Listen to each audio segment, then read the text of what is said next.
I do it all the time. One of my biggest sins is that I compare myself to other people all the time. You're like, well, let's see, I'm 27 right now, and if I keep on this course, hopefully by 34, I can have as much impact as this guy has in ministry. Isn't that terrible? I do it. The comparison game is only going to get you caught on something that is me-centric, right? It's not about God.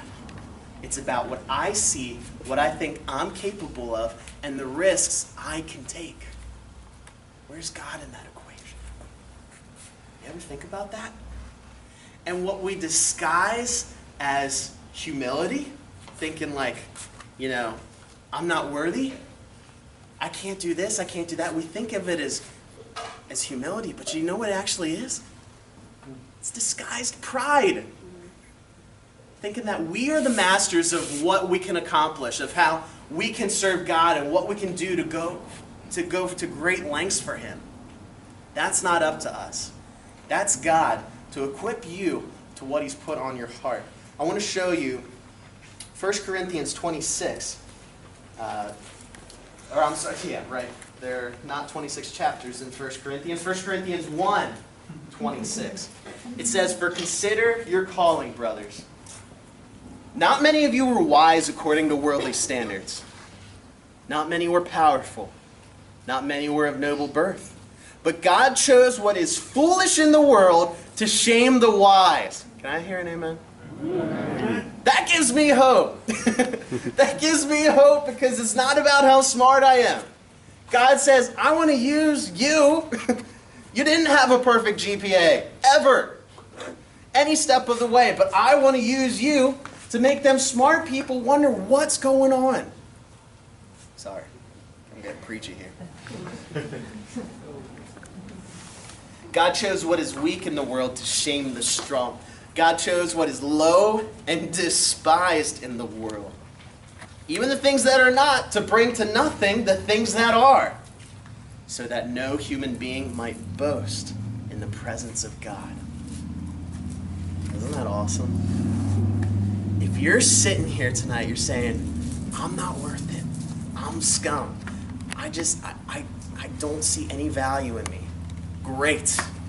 You're in a great place, because the less talent you have, the more God gets glory when you really light on fire for Him. And that's my next point, is that God is most honored when the least desirables do extraordinary things. God is most honored when the least desirables do extraordinary things. Now, isn't this true? Even in our own lives, don't we love the underdog, right? Like, how many here watch March Madness? Anyone? Oh, yeah. All right, good. I have at least a couple. Aren't you always cheering for the underdog? Like, the number 12 seed that goes up against the best seed, don't you want to see the number 1 seed go down, right? Yeah. What about Miracle? You guys ever watched the movie Miracle? Raise your hands. I know this is another sports movie, but it's about when the little American kids went up against the huge Soviet kids and won. It was like the most amazing sports moment ever. Not in the sports, how about this name? Nelson Mandela. How many here are you familiar with Nelson Mandela? The guy was in prison, rose to become the nation's leader, but also a huge civil rights movement came out of that. Nelson Mandela. The dude was the man, but we shouldn't know his name. But he rose to the top. We love an underdog. But doesn't that go against what we hear in society? What do you see when you're checking out at the grocery store? You see those magazines there, right? We're following the celebrities, the perfect people. They're so beautiful, right? They're perfect. Don't we worship that? We talk about celebrities' lives as if we know them. We're like, oh, Kim is so cray-cray. You know what I mean? Like, come on, I hate it. We look at celebrities and we think that that's the perfection. How about income? Isn't the money you make a huge status point in America. Now listen, you may not notice it as much because you're in college and you're all broke. But as you go forward, I've been in this tension where all my friends are starting to come into their careers. And you see at this point that it's kind of like, oh, this guy didn't go to college and get his degree. Oh, man. You know what I mean? Like, people say that, be like, oh, what's he doing nowadays? Well, he's playing in his rock band. You know what I mean? Like, there's this idea that we have to be successful. We have to move forward. We have to get the more income job than the less income job. Aren't we all about status? We're not cheering for the underdog. We're cheering for the smart guy with the PhD. It goes against God's kingdom and what he has said.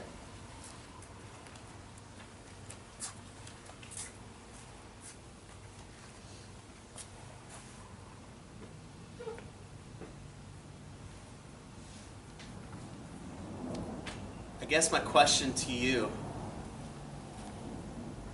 is the things that you feel pressured for and the things that you feel are important, you feel that society is putting at you in this way. Do you feel that Jesus feels they're important? And I guess that's what it all comes down to. I want to share a story. So actually, I went to Liberty University, and all right, we got some whoops. All right, I'll take some whoops. I love Liberty. And I actually went there to be a history teacher. Any history fans? All right, we have one. Excellent.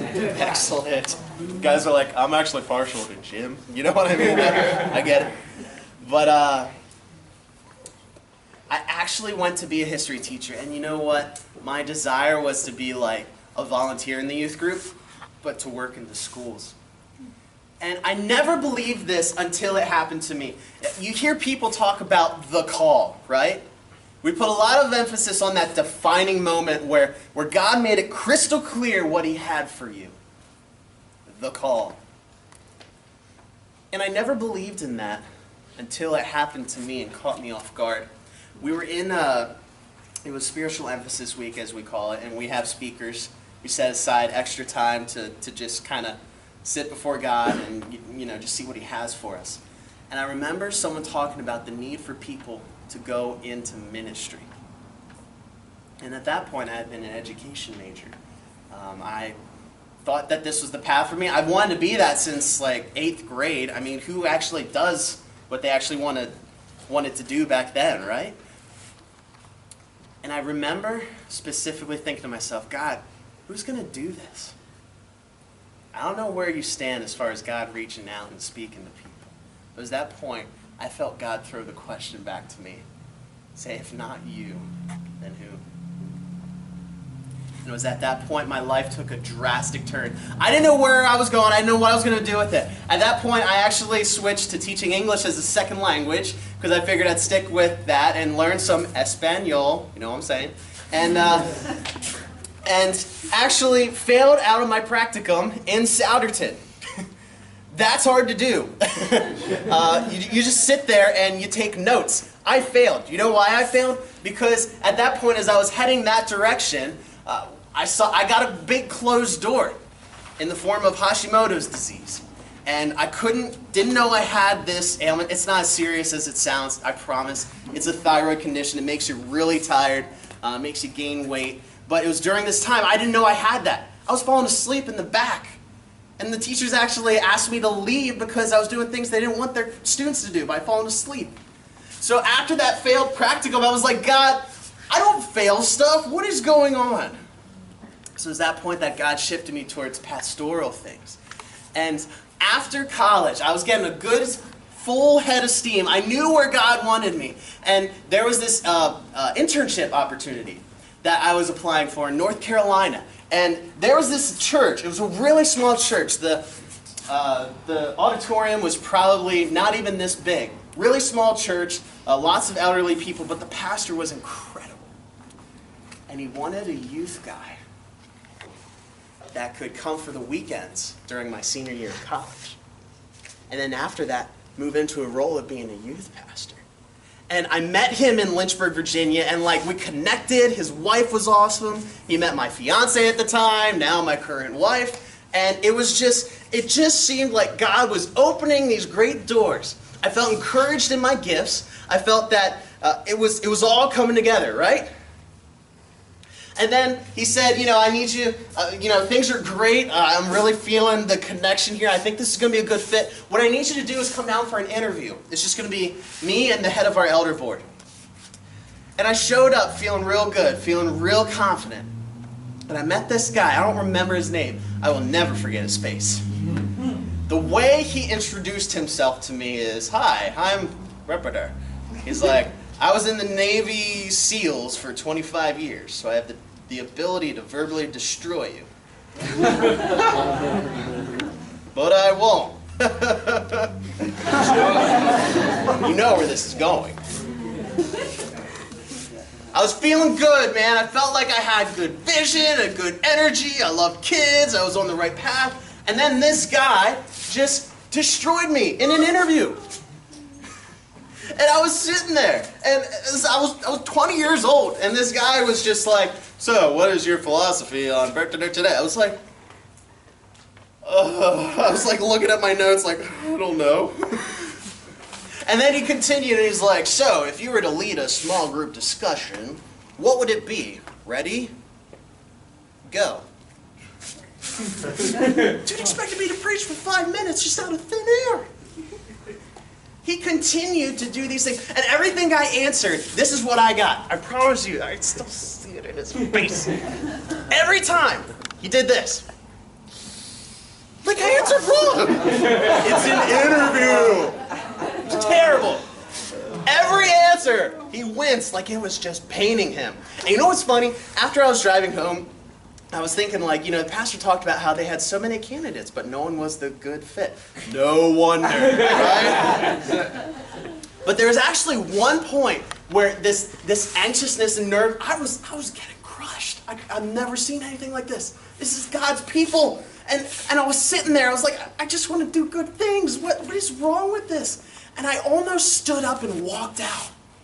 I've never done that in anything. But I was like shaking. I was silent. Like, he asked me a question, and I knew he saw the fear in my eyes. And that was it. And at the end of the interview, he had the audacity to shake my hand and say, "This is great. We'll let you know." I knew! He knew! And for as embarrassed as the pastor was, he didn't say a thing. And I sat in my car, my 2001 blue Hyundai Accent, and I just became unglued. Unglued. I looked up at heaven and saying, like, "God, if this tiny church is rejecting me, where's my place?"